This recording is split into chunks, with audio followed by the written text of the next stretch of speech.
Hello, gentlemen, and maybe the two ladies who listen to this. I doubt more than two women listen to this, both honestly. of you. Yeah. Both women.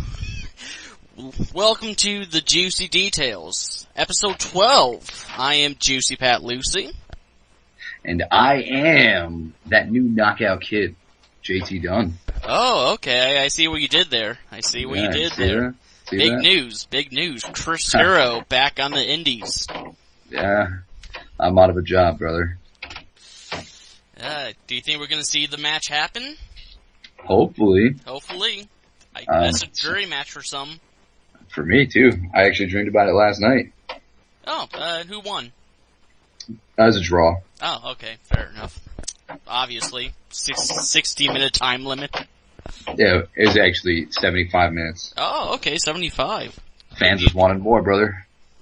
They always do. No, to start off, did you listen to, Biff Busick's new podcast? Him and, Greg Edwards? Edwards? Yeah. I sure did. Biff and Ted's excellent podcast. Adventure. The excellent podcast adventure. Oh, okay, so there you go. Yeah. Well. Oh yeah, brother. There's a whole thing. Yep, I fucked up on that too. It's alright. That's why I'm here. I'm here to cover for you. We work together. We're a team. We are a team. But yeah, so I listened to their pilot, and, well, firstly, obviously, it blew ours out of the water by a mile. They got $100 microphone system, they're trying to go right out there and compete. Yeah. And they got a fancy intro. They have Hulk Hogan, Macho Man, yeah, Roddy Piper. I don't know how they got... I was amazed they could rack out the big bucks to get all those guys to do cameos. Yeah, especially when one of them's dead. I don't even know how that's possible. My God. You got Biff on your side, so you win. Yeah, so I think we're gonna have to step up our game sometime soon. Maybe next week. Maybe Thursday. Who knows? No, I give it till episode 50 until we get a fancy intro. Well, hey, we're working. Baby steps. Baby steps, yes. So, let's get right into it. How was your weekend? My weekend was pretty good. I wrestled in a ladder match. That was fun.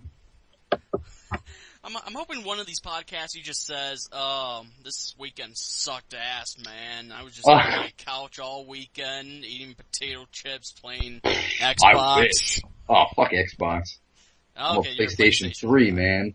Yeah, well, on Friday, I don't know. I only wrestled once this weekend. In a ladder match, but... In a ladder match. A 4-way ladder match.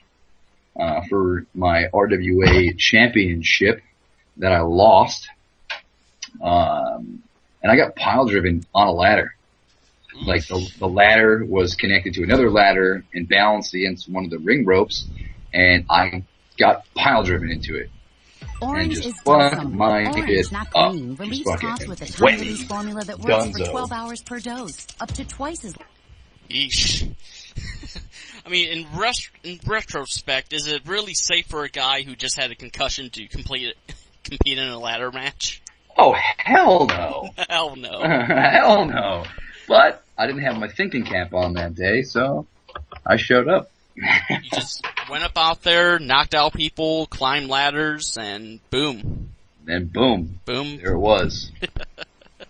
But alright, that's awesome. Yeah, I really didn't do much, man. I've just been preparing for this weekend, so it was a slow weekend. Oh yeah, big weekend.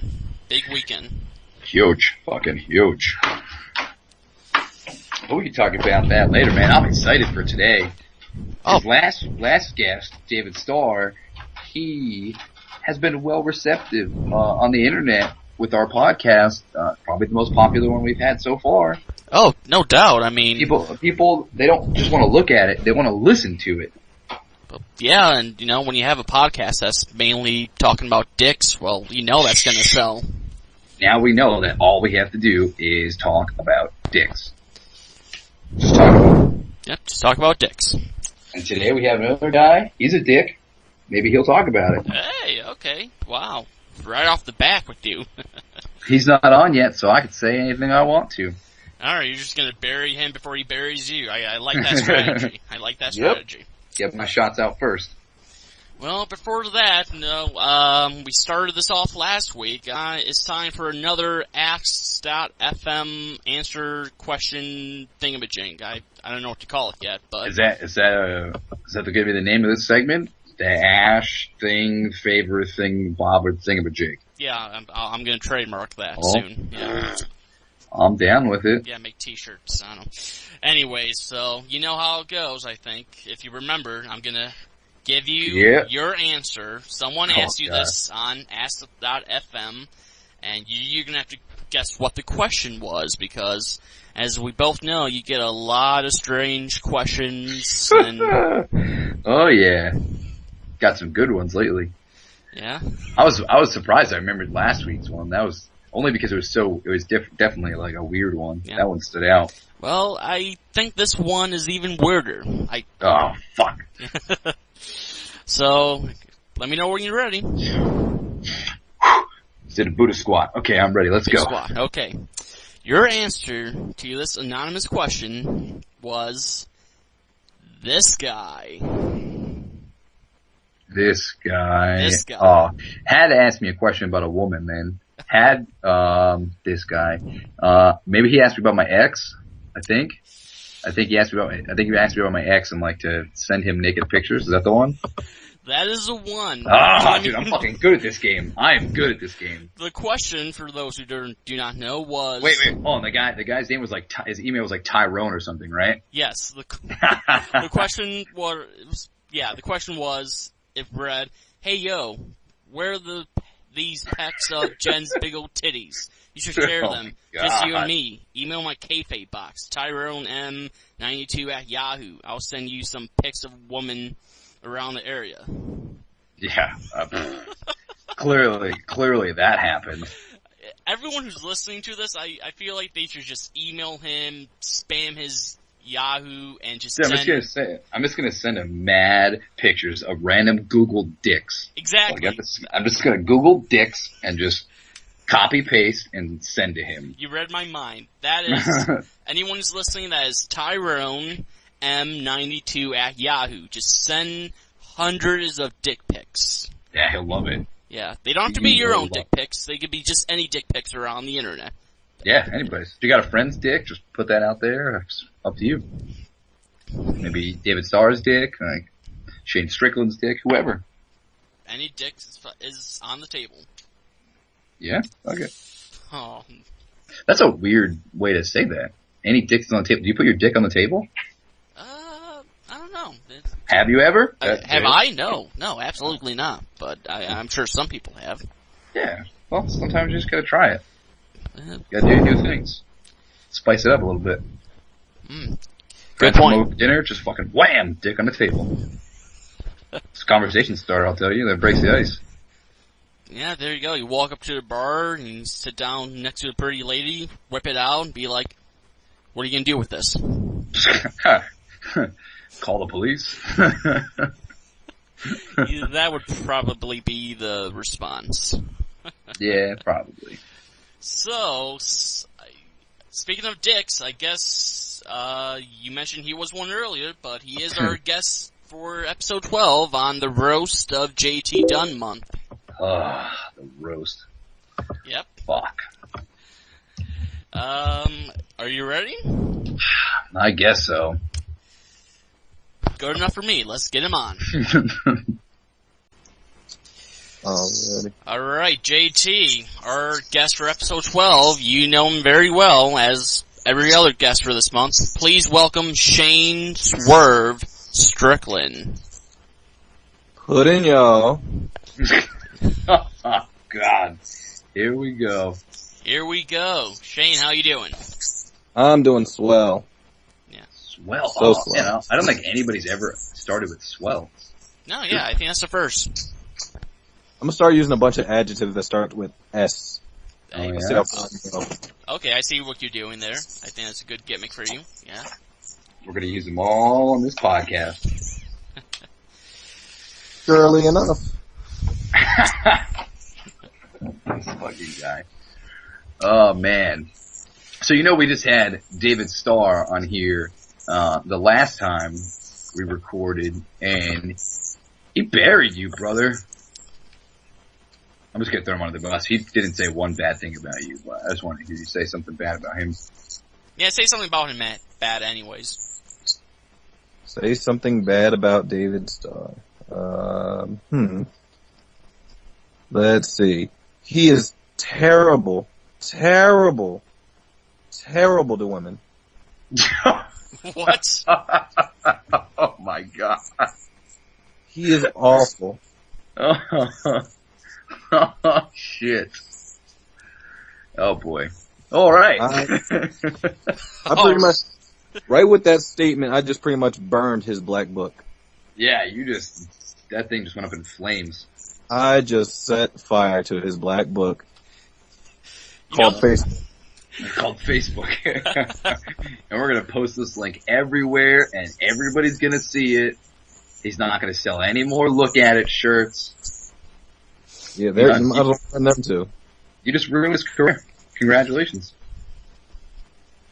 He may do well with wrestling, because, women is the only way he'll really ruin you in wrestling. So he might actually do well. He has a shot now.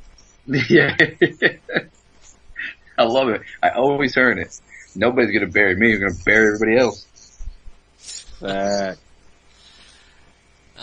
We're definitely off to a great start.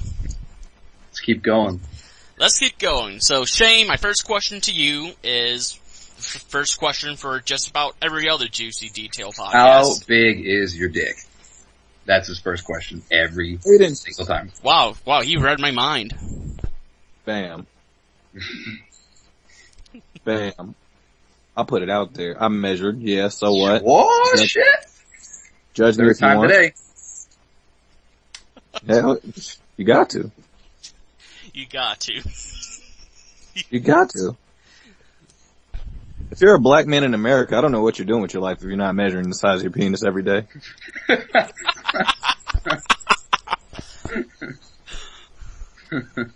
All right, ask the real first question. I'll stop distracting about dicks.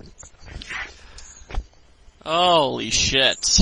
Well, now that we got that question out of the way, I think, hold on, let me compose myself. Jesus. My first real question was, how did you get involved in professional wrestling when you were younger? Basically, how did you become a fan of it? I actually became a fan of it. Everybody always tells that story that they were like 3 years old or they were in their mother's womb when they started watching wrestling, and no, that didn't happen for me. I actually started watching wrestling like around 12, 13 years old, because I became friends with this one kid, and he had a whole bunch of action figures, like wrestling figures, in his room whenever I came over and we'd kick it or whatever. And he was like showing me, oh, this is Booker T. Oh, this one is this, and this guy is this guy. And then he started doing all these wrestling poses, and I couldn't name a goddamn one of them. So like we started, like, the more I came over his house, the more I watched SmackDown, and that's where like I got into just like the when I first started really watching and religiously was on, like, the first episode of SmackDown I ever watched fully was like the Billy and Chuck wedding. And that's what got me ever since then. And then, of course, like, the Rey Mysterio was on there, and then, like, Billy Kidman and Jamie Noble, and, like, all those cruiserweights at that time were just killing it. And then, so I just really got into then. But how I first got into wrestling is me and my buddies used to backyard wrestle back in high school. And, so I had scars coming into wrestling before even CZW gave me any. So, I was all like, I'm not an egotistical person like that asshole David Starr is, but, I was always the better one of the group of the backyarders, which isn't saying much when, like, oh, you're the shinier piece of turd in the toilet bowl. I'm like, maybe so. But, I was the one who just, like, was always, like, more talented, did a lot, like, crazier, cooler stuff than everybody else. And so, like, after a while, like, the grass wasn't doing it enough for me. Falling off the ladders in the backyard in front of no fans wasn't enough for me. So I wasn't giving you the thrill you needed, brother. Yeah, like after the third cop being called on from neighbors who thought people were fighting in the backyard and using light tubes and stuff. After that, I'm like, you know what? Why don't I start getting paid to do this shit? It's like maybe people will come to watch instead of come to arrest me for beating up a white kid with a light tube and a ladder. But yeah, I did that. What? Hate crime, reverse. So I was living in York, Pennsylvania at the time with my high school buddy, and I was staying at his house with his family, and my mom moved down to Richmond, Virginia at the time. She moved like maybe a couple months before. I decided I wanted to move back down to live with my mother and start school. And while I was going to school, I was going to start wrestling training. So I Googled a place called Ground Zero Wrestling, which happened to be like maybe 8 minutes around the corner from my mom's house. So the odds of that was just like, oh, I should definitely do this. So I called the promoter. While I was talking to them, they were like at a show, like running their show. I was like, oh, like he's like, yeah, we got training on Tuesdays and Thursdays. And I was like, oh shit, okay, cool. So like I moved down. Packed all my stuff up. My mom was visiting that weekend in Pennsylvania, so I picked up my stuff and put it in her car and in my car. So 2 car loads full of my stuff and just went down to Virginia, a 3.5 to 4 hour drive, and set all my stuff in there. That Tuesday I went to training. My mom came with me and signed all the paperwork and all that crap. I know, wrestling paperwork, never heard of, but I started that night. I started bumping, and then it's taken off ever since then. So, what was training like for you in the early days, of the school? Who was your trainer, and what was your relationship like with him? The man who owned the company was called Ground Zero Wrestling, zero with an X, and he complained about literature all the time. So that was always funny and ironic to me at the time as well. So, his name was David McLeod, and the funny thing about David McLeod, he says hey, he always introduced himself into the class or any new trainees or whatever that came to that day. They're like, hey, my name is Dave McLeod. I wrestled trained by some. I wrestled in ECW back in the day under Nuco, 15 years pro wrestling. I have never seen a footage of him wrestling, ever. It has not been found to this day. If you can find it and give it to me so I can bring up hey, is this you? Or bring it to the other owner, because nobody has ever seen a tape of him wrestle. Ever. So, regardless of those facts, I don't know. He was a nice guy. He always ended up being really good, but really cool to me. But I've never seen the man wrestle. I've never seen a stick of footage of this man's abilities in the ring. Well, they were all dark matches, likely. All of them. Oh my god. I've never, even, he always offered good advice, but the advice he offered would have worked well in the 70s, indies wrestling. Which is funny because there were no indies in the 70s of wrestling. So take the knowledge and then grind it down to this is just stupid. Why would I do that? I'm gonna lock up and I'm gonna punch you. No, that's not how wrestling works. No, he was just really it was like an older school Stone Cold is what he pictured in my mind his gimmick being back in ECW, but he was a character. But the other he was the main owner and the head trainer, but there were other guys, of course, training students on different levels of abilities. And I was always training with the Pharaoh, who's Ron Cromartie, and he did some work back in WXWC4 in Allentown and with the Samoans, and so he's really familiar there. And I have seen his wrestling footage, fortunately. So me and him always seemed to just click really well. We outside of wrestling, even still, we had similarities in music and sports and just video games and comics and we just bonded really well. And so Like, even on Saturdays when we weren't having shows and, nobody else was there, and me and him would just, like, hang out, go to his house, play games, go to the training school and train for like 3 hours by ourselves. And that's where I really started grasping the art of working and learning and, working holds, psychology, putting match structure together. I just learned all that with him by grinding out with him so much all the times. And if I wouldn't have, if he wouldn't have spent those hours with me, like, personally, I don't think it would have transitioned so well in the ring as well. Because anybody else, it probably wouldn't, like, have gone off so well. Me and him just really clicked really well. So I always considered him my trainer. And then, we might be jumping ahead a little bit, but how long after the school did you jump on the CZW's train, so to speak? This was a couple years. It took a couple of years, actually, because I was not even on the radar at that time. I was deep down in Richmond, Virginia, like the Mid-Atlantic region, where, like, even up and coming, you're not heard of really that much. Or when you do like become somebody in the Mid-Atlantic region, you're still not considered like heard yet. So I trained there for, like, I started in August of 2009. My first match was in March of 2010, and I wrestled there for about a year and a half. My first connection up north was Phil Stamper, better known as Nate Stein in CZW, who does the backstage interviews, the bald-headed guy.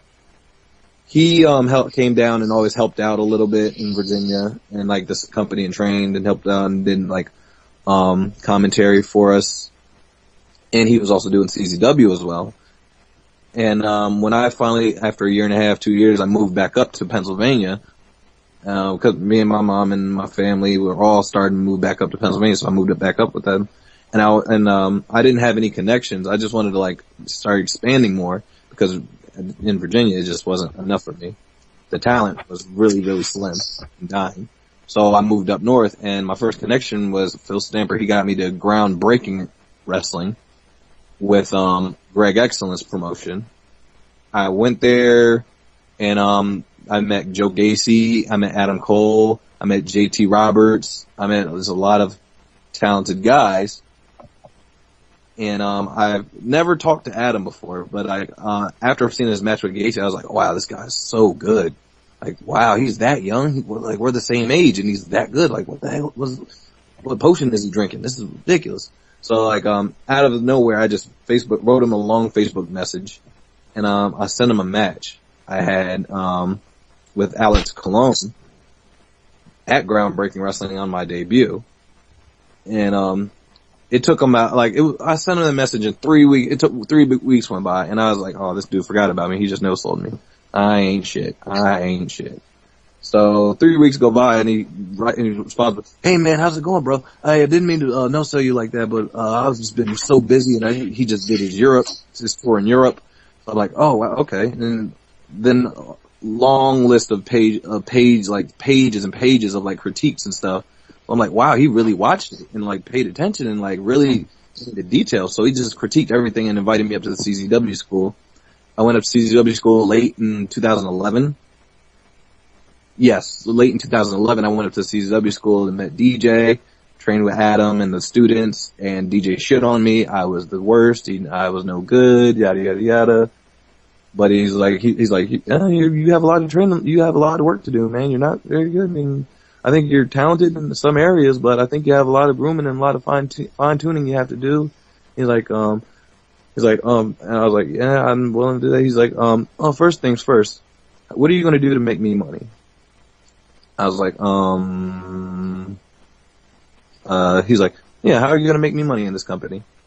I'm like, I had no, and that's another thing about a DJ. Like, that's something I never thought about in wrestling, relating to how I could make money into it. I always thought of it as fun, and backyarding was fun, and then transferred to wrestling. When I got into the wrestling business, I was having fun, and I didn't transition the fact that it was a business. And DJ was the first person to really point that out to me and change my mindset of how I've gone about things in my career ever since then. And ever since then, I really transitioned everything I'd done in the ring and outside the ring into a business path. And I'm just from him saying that to me. And he took me under my wing. He invited me to the shows. I went to the shows. I trained with Sami Callihan. I trained with Black G's. I trained with Joker. Just training with some of the best guys and getting advice from them. And ever since then, it just blew up for me a little bit. So, who do you consider some of your influences in wrestling right now in your career? Right now, always Rey Mysterio. Rey Mysterio's always been like my hero. I actually met him while I was flyering a SmackDown show. And I went to a Waffle House when my buddy had a WWE tryout, and he invited me out, and I met him, and then Rey Mysterio was there, and I met him. So after meeting him, that was like my number one influence. That would drove me more. But currently, a lot of like the current guys that I've competed with or am friends with now, like Adam Cole's still a big influence on me. Sami Callihan's a good buddy of mine. I Snapchat with him all the time.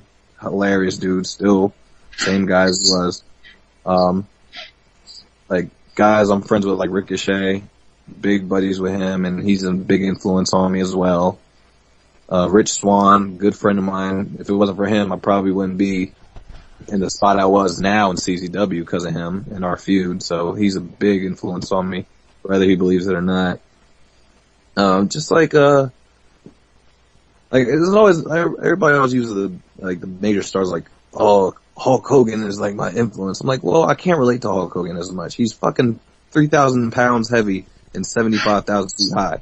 And like, I can't relate to that. Like, like people who I can relate to, or like I really see myself into, or see themselves in me, or we're similar paths. That's who influenced me. Just the guys that like, pretty much we have a lot of similarities. All right, so you've been in CZW a while, and my question about that is, what has been some of your favorite matches, memories, moments so far in your CZW career? Definitely last year's Cage of Death was one of my first few moments in CZW. It was one of my first. I'd say I had two major moments in CZW in the last year's Cage of Death, where me and Rich Swann, we were the second match, and that was our third match of our trilogy, and that was a big moment for me, wrestling in front of that many people and them being as interested into the match and involved into the match as it was. That was a big moment for me. And then Rich shaking my hand and all the video, all the video captions and the facial expressions and the emotion in the match, that's one of my favorite moments. I would say another favorite moment of mine is, I would say, my first match in CZW on a CZW event was the aerial assault match where we were the main event on my first ever show. And I was in there with like Samurai Del Sol and Uhaa Nation and freaking Land Dragon, Roy Mondo, Lucky 13, Niles Young, and Ryan McBride. And that was a big moment because I had the biggest spot in the match was a freaking 630 off of the aerial assault box onto Del Sol, which I pretty much botched because I landed on my head and almost killed myself. But that's something I'll never forget because it's like, okay, I really don't have to die in CZW to really get respect. And then I'd definitely say the ladder match, the Down with the Sickness ladder match that we just had this past September. With me, that was insane. That was a lot of just so much fun, and that's when everything's just working well. All the guys, everybody in the match involved is just we're just so in sync, And I can look him in the eyes and tell we're on the same page and before we do something, so we know we're not going to get killed or like everybody trusted each other, and it was really cool. Especially with Alex Colon at the finish, everybody still like. I show that match to like some non-wrestling friends of mine, and they lose it at the end too. So it's like we really put a masterpiece together this year with that match. So that's a really big moment for me as well, and everybody else involved in it. Well, you kind of just touched on it. Being a high flyer like yourself, do you feel like you're almost obligated to go out there night after night and just try to kill yourself and kill each other? Or do you feel like, maybe sometimes you don't have to, like you want to be safe too, you know what I mean? Like, you don't have to go out there and, like, do all this, flippy shit just to entertain the fans and almost put yourself in danger? With guys who, I say, like, you don't have to at all. You don't have to. With me, I felt like me just coming in, just doing flips, I would get placed in a category with so many other African American indie workers now that I felt like I couldn't do that. Like, I do possess the abilities to do some of the flips too. I wouldn't call myself one of the best high flyers today, or even one of the top ones at all. Like, the thing about what I do is that I back up my high flying abilities with my striking abilities. With the fact that I can strike and I have pretty decent kicks and forearms and slabs. And also I'm taller than most of the average high flyers, so I have the ability to use that to my advantage as well. So I can grapple and pick up guys and catch guys. So that, me being able to do that, I don't have to flip as much. I let them do it, so I don't have to as much, and I can catch them. And I'm more comfortable. I've always been more comfortable catching someone than I've always been jumping on someone. Like, I know without a shadow of a doubt, I'm going to catch someone or make sure they're okay, protect their body. Like, not too many other guys who are smaller than you will catch you as well as them catching them, I should say. But you definitely don't have to. Like, I feel like as long as you can back up, you can back up your flying abilities with another tactic. Like Rich Swann is charismatic, a character beyond belief. So he doesn't have to flip as much as he has to anymore, as much as he used to. So he can let his character dictate more of the match than just his abilities. Guys like Ricochet he's gotten so much more bigger, and his body has gotten to a point where, like, it's just freaking phenomenal. So he looks like a guy who can just slam people, which he does more slams. I haven't seen Ricochet do any real dives or flips lately, except for a 630. Like, who else? Like, Uha Nation is another buddy of mine who's, he's such a big guy already, and the fact that he does flip makes him just more of a phenomenon than anything else. So, the fact that he doesn't have to flip, he saves his he just does his stuff, then saves his only flip for the last thing he does, the standing shooting star, which is just impressive for a guy of that stature to do that. Mm-hmm. So it's like, just, finding another thing to back up your high flying abilities is always the best tool to, like, not having to survive on it. Pac as Adrian Neville in NXT has just now proved that, because he doesn't have to fly around as much as he used to.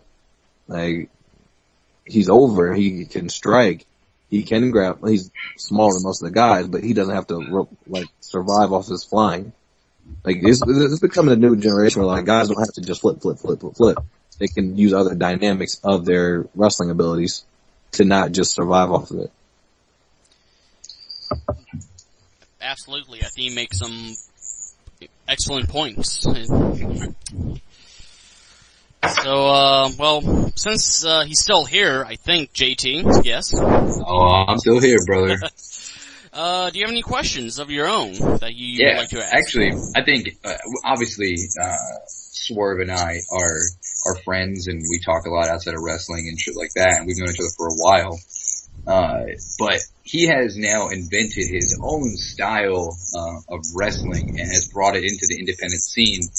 Most recently, getting the fame for it for doing the Evolve Style Battle, and you now are the creator, the founder of the Swerve style. So for the people listening that really don't know what that is or don't understand why you call yourself Swerve, can you kind of just like give us an insight on that and where it came from?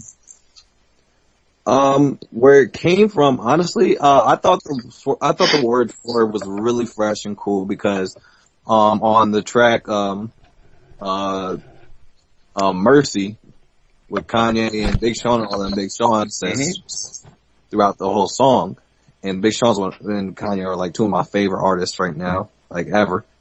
And so, like, I was like, yo, that sounds fresh. Maybe, like, I'm gonna start using that, saying that. That could be like a brand. Somebody, like, and you hear it a lot in wrestling as it is. So, like, I just start, like, using that, like, a wrestling term, but make it my own. So, like, I always thought the belief of Swerve, I put a belief into it because I didn't just want it to be a word that's clever and cool. I wanted it to mean something. Like, so, like, the way Big Sean uses it is, like, he's always, like, he always says, he always uses, like, swerve. Like, he always like agreeing with someone or using it as like some way of like it's a positive outcome of something. Swerve. You know what I mean? Mm-hmm. So I always like thought of that, and like I put Swerve behind it in my promos that I cut for CZW as like a positive and like your life, just a positive thing in general for like, oh, you got Swerve about you. Instead of swag, you have Swerve. So I made it my own. And then, like, when I mixed it and put it with the wrestling style, I always, like, when I started watching, like, just studying some of the matches I've been having, I've always been like, oh, you thought I was going to do something, but, oh, I fake you out, so I swerved you. So pretty much I started adapting my wrestling style towards the word swerve and there came swerve style. So I go up for a 10 punch. Like 1, 2, the crowd would count along. On the 9th one, I jump down and go for a 10th chop, and then a 10th punch or something. They'd be like, oh, nope. And then I'd do a side kick to the chin. And then like, oh, so the crowd didn't know that was coming because crowds always feel like they know what's the next move. They know what the next strike is. Oh, I've seen this one. Oh, you swerved me. Or like the flip out dive that I do where I catch the apron and land on my feet. Oh, they thought I was going to do a dive because we see this 1,000 times. So I swerved them. So I always just start playing with the crowd because the crowd to me is like an orchestra. It's just, oh. So that's why I started swerving. It just started becoming like a musical to me in the ring. Now, like, with all that and then having the style pretty much predominantly is based around you. Obviously, it's a moniker, it's a brand now.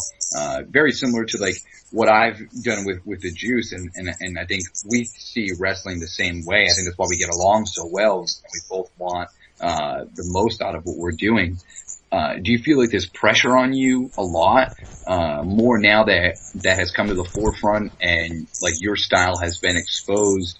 And people are looking at you to deliver every single time. Do you feel like the pressure is always on? Like if you make that one mistake, people are just going to ride you down for it? I think, yeah, definitely. Yeah, especially when you're the innovator of something, there's always going to be judgment on you. You know what I mean? Like, when JT Starr called himself the knockout kid, what did people expect him to do? To knock people out. And so you have, exactly, you know, so you always have like people are always expecting that from you. Like we anticipate that. But it's not anything like for Swerve style, it's not anything that's too damaging on my body that I couldn't deliver on it. Like if I call myself like the man that gravity forgot, wow, I have to live up to that. I have to live up to that every time I touch a wrestling ring. Jesus. Yeah, right. What happens when I'm 28 and the gravity finally remembered me? Oh shit, I'm in trouble. So, like, or like the guys that make their moniker something like that's really, really, like, really, really dangerous or really high of a feat to reach. they put themselves they put themselves in the predicaments where they have to reach those heights every time. Now, any less than that, then it's less than satisfactory. So that's why, therefore, like, I made something that's based off who I am, what I am, and what I deliver every time I come in the ring. So, as far as living up to it, I don't have anything to live up to because that's who I am. That's what I define. Every time I'm in the ring, and it's not like I'm not the style doesn't define me. I define the style. High flying is a style. Like, anybody can high fly. But when you hear the sport, I define that title. So I made that style my own. So it's basically, it's not like, oh, he has to swerve, he has to swerve, he has to swerve. No, this is Swerve. Yeah, just you. Yeah, this is him. This is what he does. This is him. I believe in that. It's great. I remember when we first met and we did the XWA show together, and I believe that was like one of your first matches after, outside of the area once you came back up here, right? Training at CZW? Yeah, it is, actually. Yeah, because I always remember, like, telling you that Swan was supposed to be the guy doing that booking. Yeah. And he couldn't make it, so he pretty much told me I should do it. And, yeah, so that was like I think that was like either my third or fourth time wrestling outside of a state that I'd never been to. That was what, like 2011? Yes, it was. That was because I remember it was originally set for me and Swan, and then I got there because I remember I didn't even find out until I got there, and they were like, "Oh yeah, by the way, Swan's not coming. Meet Shane Strickland. This is your opponent for the night." And I was just like, "Who the fuck is Shane Strickland?" And and then I remember we talked for like 5 minutes, and we were just like, did we just become best friends? Like, did this just happen? And we clicked, and we had an awesome match for where we were, like in our wrestling abilities and stuff like that in 2011. And what blew me away is all the talent that was on that show. Mm-hmm. Like, people were still favoriting our match afterwards, which blew me away. Yeah, people still tell me that when I post that link up and shit like that, that stole the show. And there was so much talent. There was guys that are so they were so popular then and even more popular now. And we stole the show, and we didn't really do anything crazy. Like, we just went out there and did our stuff. And it's just, I remember we had that conversation what you were talking about earlier about catching people. I'm the same way. I feel more comfortable catching than I do diving.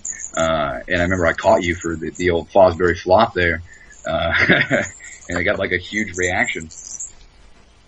No, that's one of the times, I swear, I feel like the best, matches are the guys who are just the closest. And so if you, try to, when you click with, anybody, there's, almost no way that you can have bad matches. That makes me feel more comfortable wrestling. Oh, absolutely. And when I work with certain guys, I just, if I bond with them, I'm like, you know what, this guy's good. It's cool. I feel confident about our wrestling match. Yeah, we clicked from the first 5 minutes, and we were like, all right, we're going to fucking kill it. And we had all the time in the world to just hang out and go over it. And then, after that, we just kind of stayed in touch for a little bit, and then, the journey kind of took itself. And actually, Juicy Pat Lucy, Strickland is one of the few guys that's actually responsible for getting my ass into CZW and helping me out over there. Really? Fun fact for you. Fun fact. Him, Starr, and Matt Tremont's another one who really pushed for me to get in there. Yep. And you want to know another fun fact? Guess who's the guy that pushed to get Starr in CZW? Oh, let me take a guess. You got one guess. Make it a good one. This guy. Pinky Sanchez. Ooh. This word means the world to everyone. Actually, funny, Pinky Sanchez was the first match I wrestled in front of DJ. Yeah, I remember you saying that. I remember you telling me. And he fucking hated it because of Pinky Sanchez. You know, it was a good match. There's only one problem. There's a little Pinky Sanchez in the ring in there with you. Oh my god, that's exactly what he said to me. That was his exact words afterwards. It was your match was really good. One spot was out of order, but you were fucked from the get-go because Picky Sanchez was in it. And I'm like, oh, fuck. Like, I really wanted to hear his critique. I really wanted to, like, get advice from him. And I just didn't get any because it was just going to be shit all over Picky Sanchez day. And granted, I'll shit over Picky Sanchez every day. But I was, like, really like, oh my god, DJ, please tell me what you thought.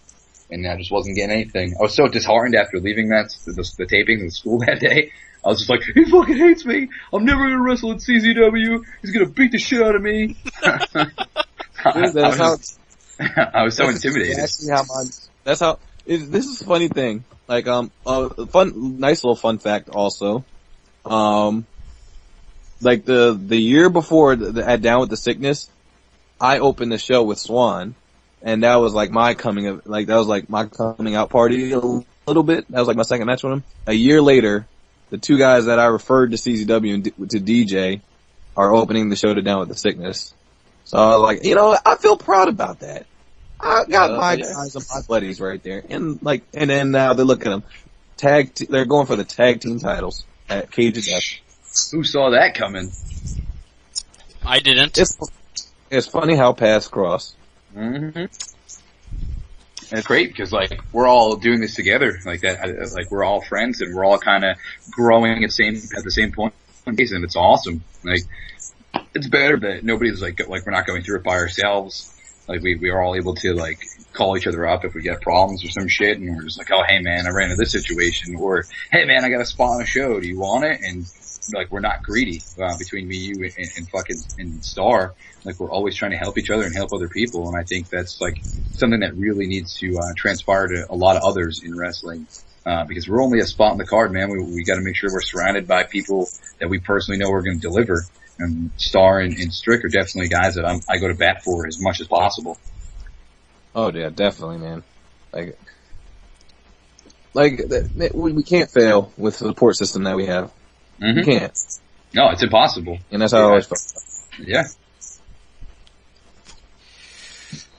But enough of jerking each other's dicks. Yeah. Stop blowing me. Oh yeah, because I think it's time for the questions of the month, because this is the roast of JT Dunn month. So Shane, I'm going to ask you a couple of JT Dunn questions. I'm going to get them all wrong. I'm letting you know now. I know nothing about this. Well, these aren't those type of questions like yes or no, true or false. Well, these are just more like. Well, the first question is, Shane, what do you think are the best and, more importantly, the worst qualities of JT? JT's best qualities. He's a good conversationalist. He is. You can talk to him about anything for at least 2 hours. That's why he's on the podcast. You should have went into showbiz. You should have had a talk show over wrestling. But you're pretty good at both. So you know what I mean. I'm gonna be in a movie, so maybe that'll take me somewhere. Hey, I want the DVD now. You'll get it. I'll sign it. Everything for free. Sign it? Yeah, for free. Just for him. Oh, it's my brother. Nice. It's my oos. It's my bra. Yeah. Hell yeah. Now on to your worst qualities. God, there's so many to choose from, motherfucker. That time he owed me money. That time he fucking burnt my kitchen. He slashed my tires too. Like, that was all one day, man. I would never have JT stay at my house again. This dude doesn't own any pants.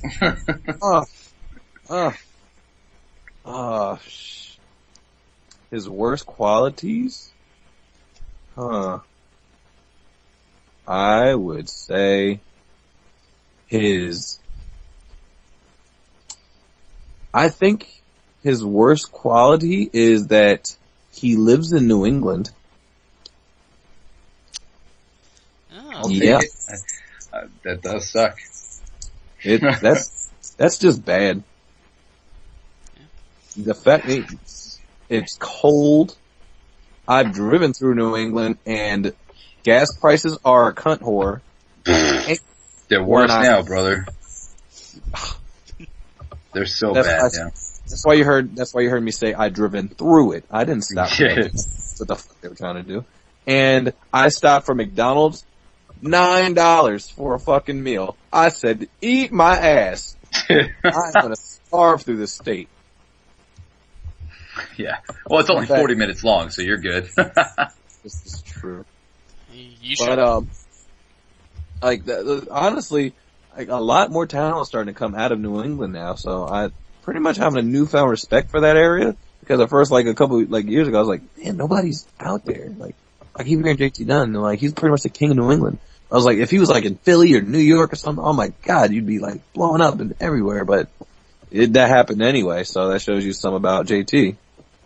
I feel like it was like it's a blessing and a curse. Like if I was anywhere else wrestling the way that I do, like I would have got to bigger places faster, but wouldn't have been prepared for them.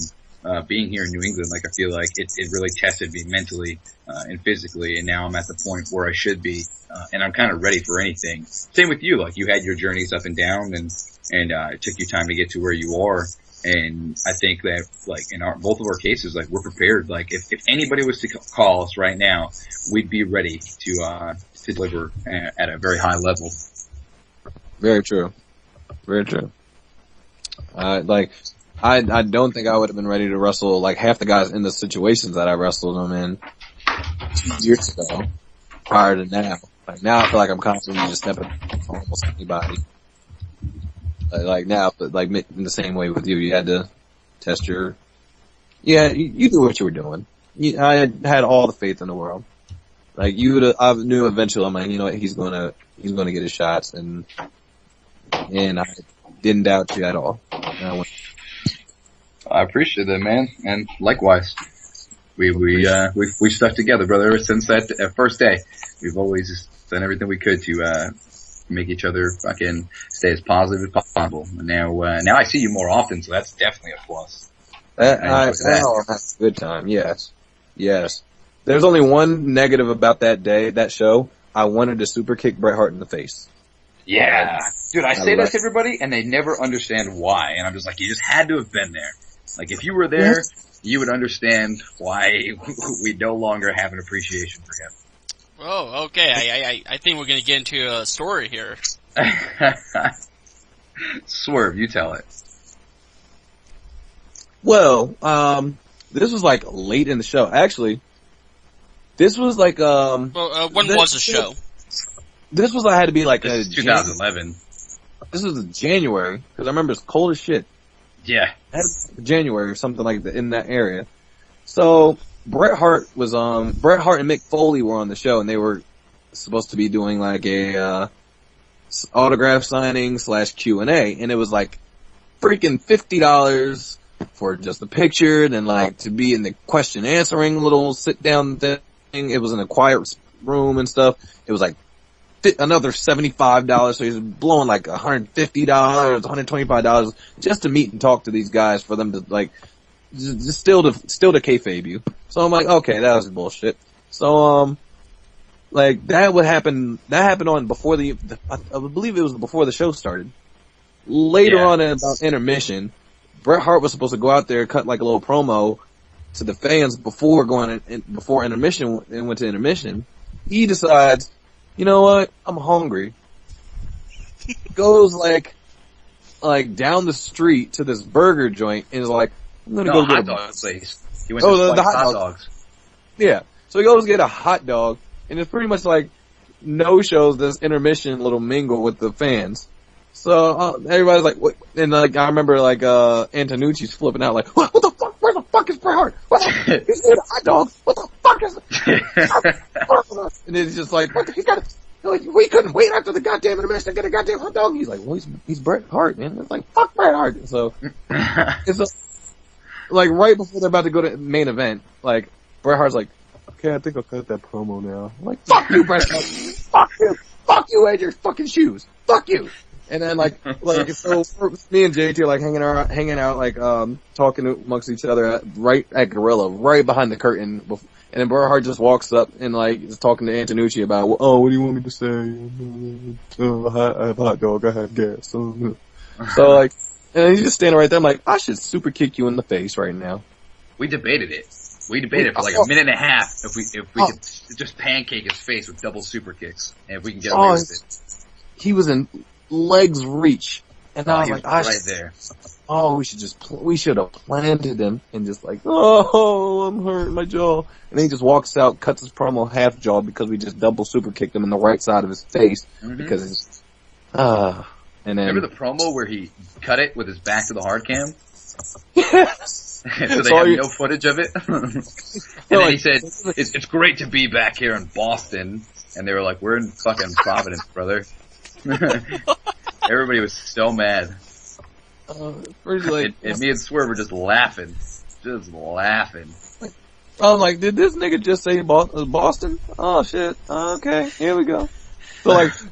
So now if you might have bought that DVD, you just got the back of Bret Hart, like, some assholes dressed up calling himself Bret Hart in the ring. So like, you don't even know if it's really Bret Hart or not, but it was him, and that was a $6,000 booking he'll never get back. Yeah, that's something ridiculous, whatever Bret Hart charges. That was nuts. Jeez. Like, that was a hilarious fucking day. Like, aside from how well our man went, being able to watch all that unfold backstage was even better. There was like Kenny Dykstra and shit, and we were just like dying watching this happen. Luke Robinson from Tough Enough was also. And a fun fact, he wrote down the entire match. Oh, you remember the pieces of paper he had? Didn't we took a picture of that? It's on my old phone. I'm so mad I don't have that anymore. I don't have it either. I was so upset too. I completely forgot about that. It was like dumb shit, like who has to remember when I enter, walk on the apron, his entrance was planned out. Left, then like, what the fuck are you doing? Like, is this a two-step? I remember that's like writing down the cha-cha slide. Who the fuck does that? Like, you just you were on television. Yeah, you think Vince let him do that? Oh, Jesus Christ. I was just like, wait, Vince, I'm not ready. I gotta write this down again. I was just thinking that if he had one Tough Enough, what he had wrote down every match on every week on television, oh, Jesus. He'd have an encyclopedia by the time he got the TV. Like, here's your TV spot. What do I do? What do I do? I wrote the match down on my wrist.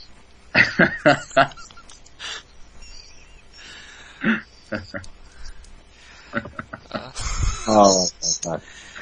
Dude, that was such a good day. That was man. Except for my 7-hour drive home through 11 o'clock in the morning. Through 12 o'clock at night, 7 in the morning. I remember, I'm pretty sure I said to you too, hey, text me when you get home. Like, I was like a worried girlfriend after that. And I didn't text him. I'm like, yeah, he probably died. Yeah, I waited up all night. His body's on the side of the Hudson River. Like, he's dead. Pretty sure he's dead. Well, that was a nice guy. Never gonna see him again. Thanks for all the YouTube hits, brother. Right. Whoever he was, he gave me some good YouTube hits. He's dead now. He didn't even get to super kick Bret Hart before he died. Yeah. I thought you meant Bret Hart just died. I was like, wait, what? And we just buried him? What a bunch of jerks we are. Well, like, he didn't have to charge the guy, like, his down payment on his house and his soul. Book him. Jesus Christ. And then, like, even if you did so, like, at least do what he asked you to do. Eat a hot dog. Like, eat a hot dog. Like, dude, he was gone for 2 hours eating a hot dog. Yeah. Yeah. The place was 5 minutes on the road. I don't know what the fuck kind of hot dog he was eating. There's many hot dogs. Well, ask me more questions so I can shit on them and get them wrong about JT. Well, I don't even know how to follow up with that story. I mean, that was the first question, wasn't it? Yeah, pretty much. Yeah. I mean, shit. And I think I really only have one other question after that. It's going to be another story question, and it's 8 inches. 8 inches. 8 inches. 8 inches soft. Well, the question is, can you name one embarrassing JT Dunn story? Tell an embarrassing JT Dunn story. I got one. Oh, fuck, that took 2 seconds. I got one. Even I had to think. I was like, oh my god, which one does he know? I got one. Because, like, think about it. Like, me and JT are, like, best of guys. Buddies, friends, yes, you can name it all. Best buddies you can ever have in wrestling. Like, I've only, like, been around JT, like 2 handfuls of times. So there's only, like, 10, like, only have, like, 6 memories of him. And one of them was hilarious. Oh god. I'm You'll scared. remember this one. You'll know this one. This was at WrestleCon during the DGUSA seminar. Oh. Yeah.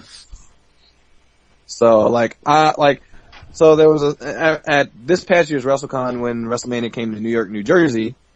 The second day was the Sunday. Dragon Gate USA held a seminar.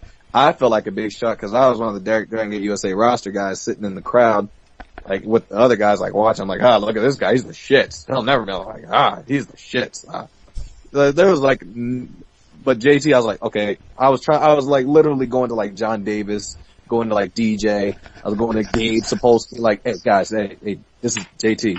Watch them. JT, this is my fucking boy. He's fucking good. Like, watch him. I forget who you were in the ring with. Who did you work in that little mini match thing? Mikey Webb. Oh, that's right. Alright, so you got in the ring with Mikey Webb. And Mikey Webb's a good guy. Mm-hmm. Like, I've been on a couple shows with him. 2 shows with him. He's a good guy. So they worked the match. The match wasn't bad.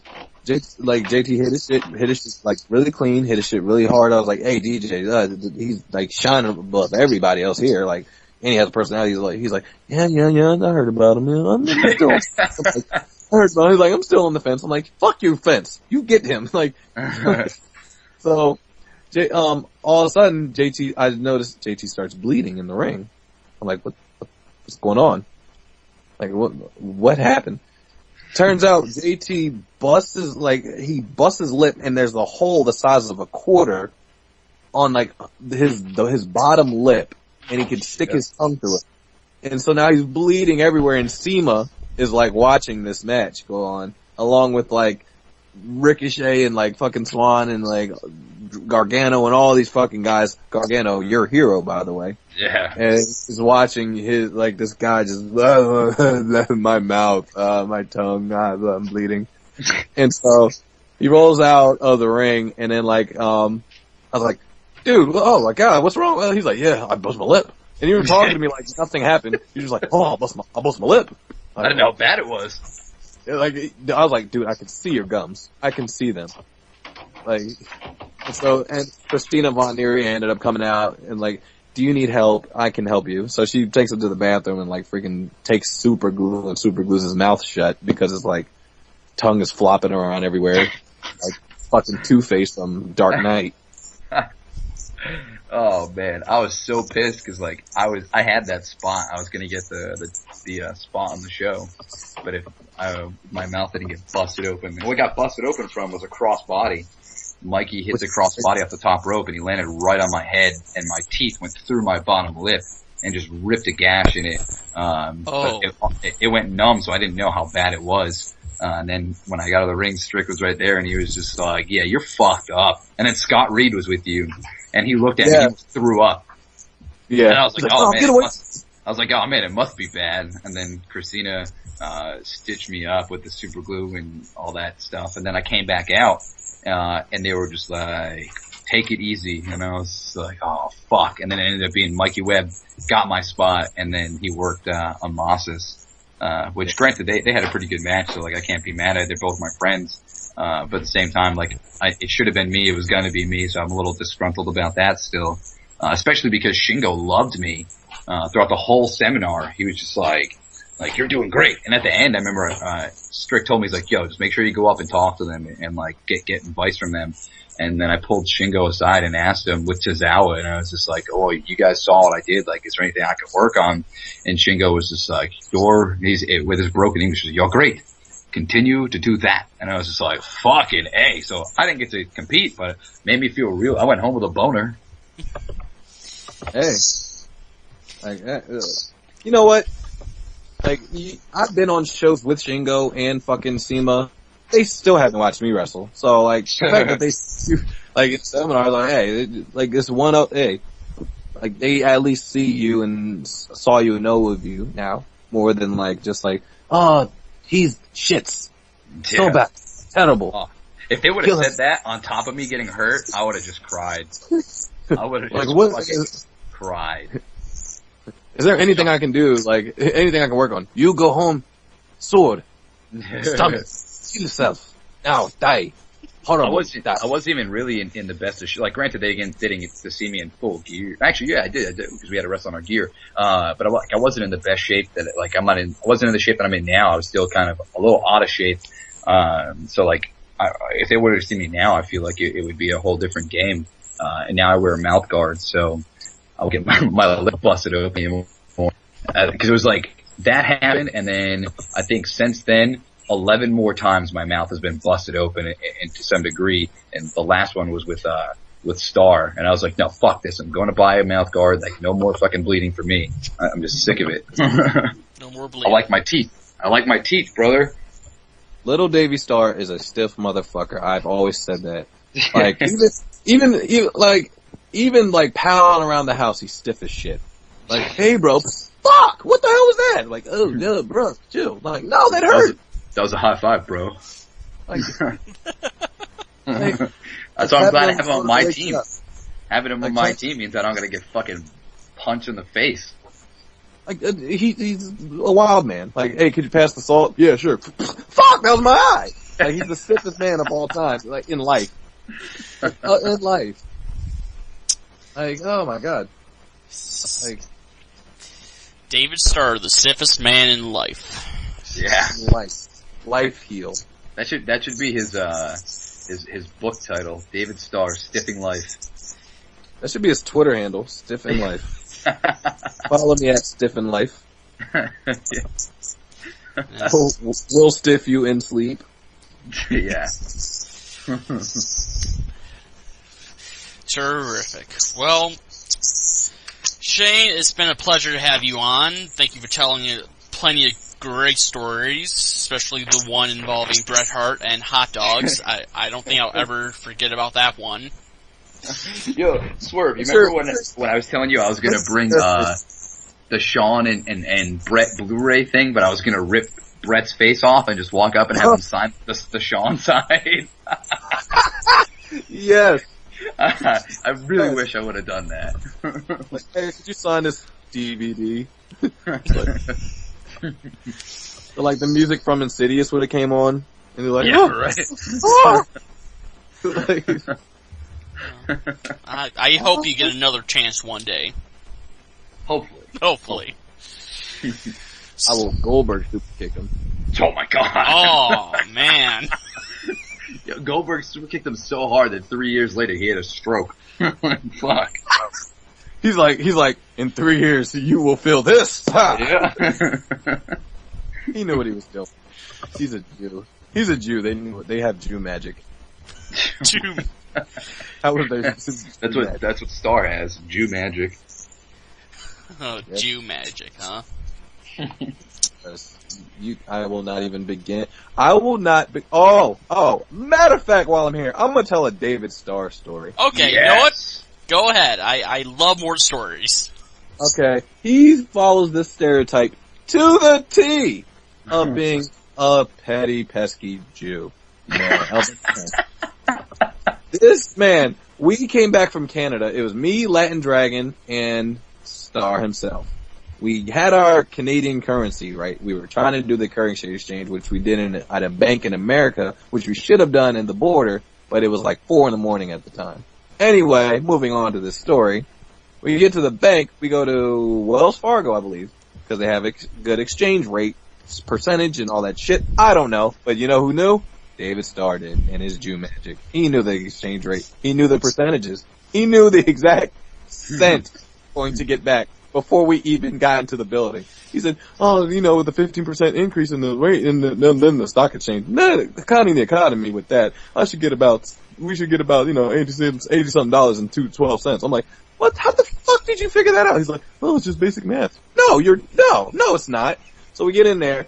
This lady kind of like fucking screws us out of like $40 out of our whole exchange, out of our total. We took all of our currency because we knew the exchange would be like they'd take a lot, but they took a lot.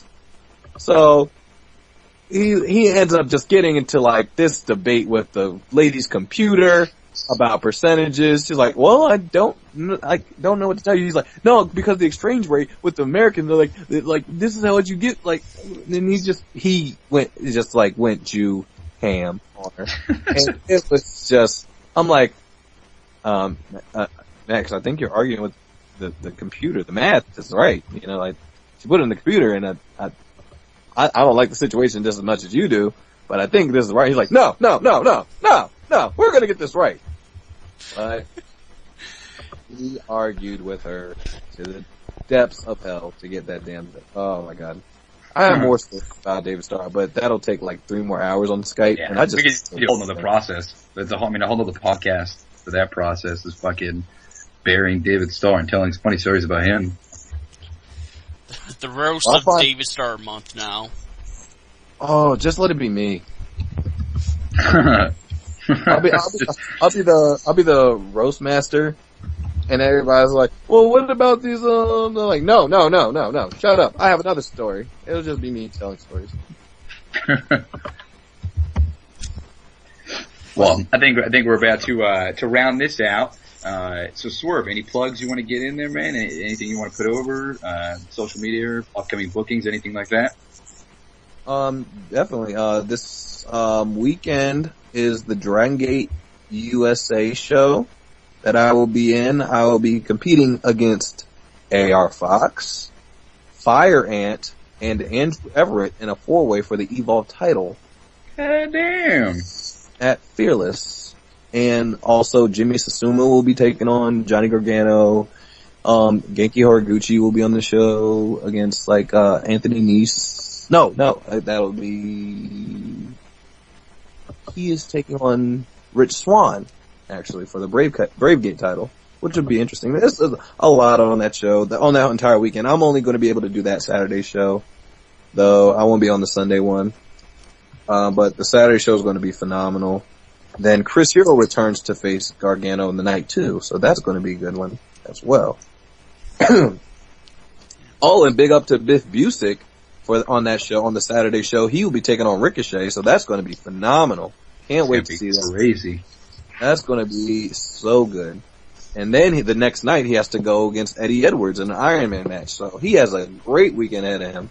Yeah. So, as well as you in the tournament tomorrow, which good luck for you. Good luck on that with JT Dunn, the juicy man himself. Me and Star in there, so hopefully one of us can bring it home. Yeah, Star's going to be out there. His Davy Yams will be all over the place out there.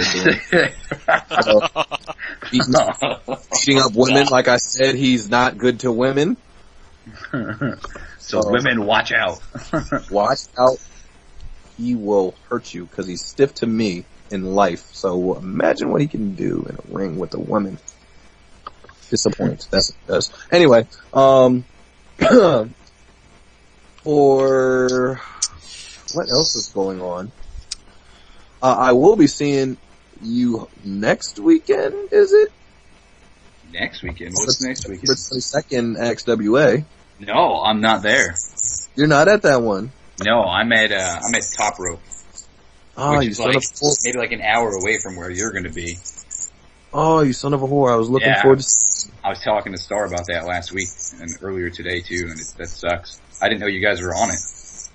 Oh yeah, we've been talking about that for months. Yeah, it completely just blew my mind. Like, I forgot all about it.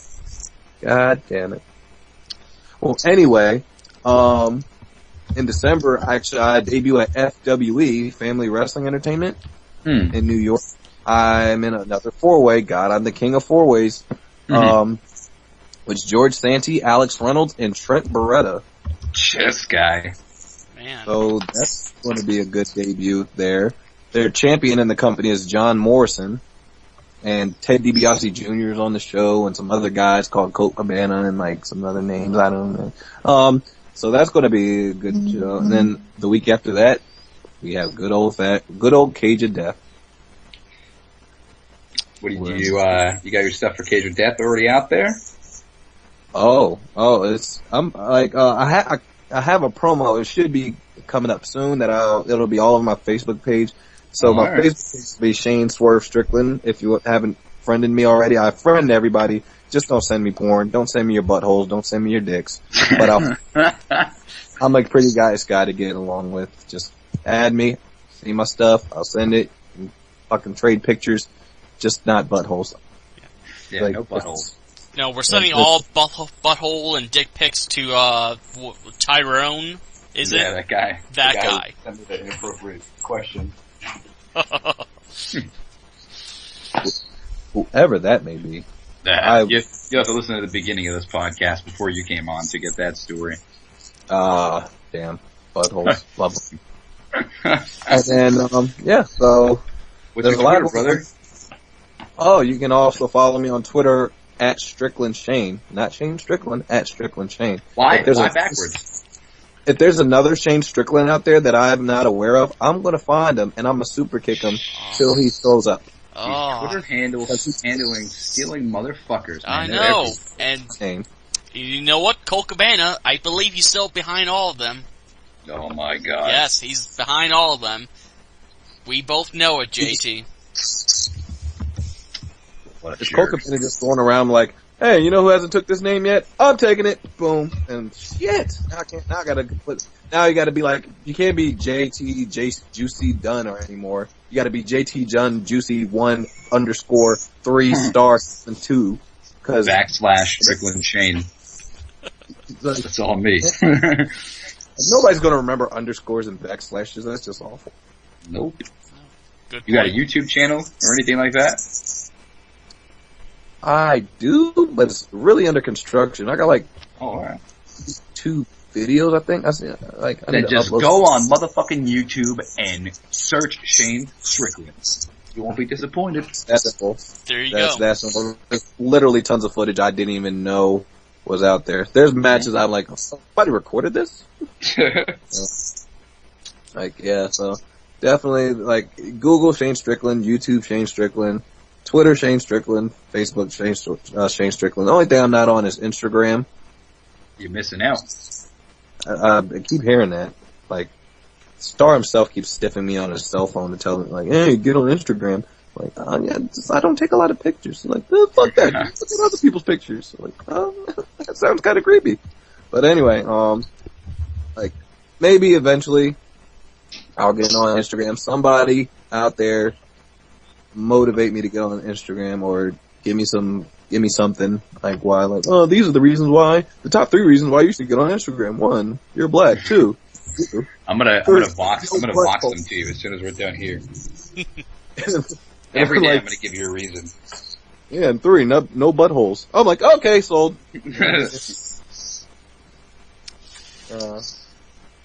So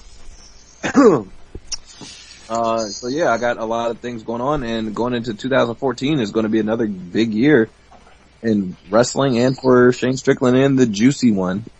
The Juicy Man. OJ the Juice Man. Oh yeah, the Juice Man. Okay. Oh. Well, this podcast has been full of great stories. You know, I don't want to bury David Starr myself too much, but this podcast might have topped his from last week. Might have. It was fun. We got to let the fans decide. Yeah. Damn. Yeah, and then this Thursday we will be recording episode 13 with Denver, Colorado, the man, not the place. Yeah, people got to remember that. It's the man, not the place. Yeah, you can't forget that. JT, do you think he's going to be able to top tonight's? Denver? Oh, man, he might, because he is insane. He is. Yes, he is. He is. He is, and he's been around everybody in wrestling, so he has awesome stories. Oh. But probably not as good as the Bret Hart one, but they're still pretty awesome. Good point. But I can't wait to hear what his JT Dunn embarrassing story is. Oh, if anybody's got them, that dude does. Oh, alright. If you can top busting your lip open in front of Sema and Shingo Takagi, by all means, I dare you to try. Oh, well, now he's got some work ahead of him. Well, that he does. Hopefully he forgets to prepare and he's caught off guard by the question. You're right. Well, Shane, once again, thank you for coming on. Thank you for sharing your stories. And yes. I have many more if you ever want to call me back, and I'll tell them. Absolutely. Oh, you're more than welcome to. Much appreciated. With that said, for Shane Strickland, for the Juice JT Dunn, my name's Juicy Pat Lucy, and thank you for listening to the Juicy Details. We will see you again later on. Swerve.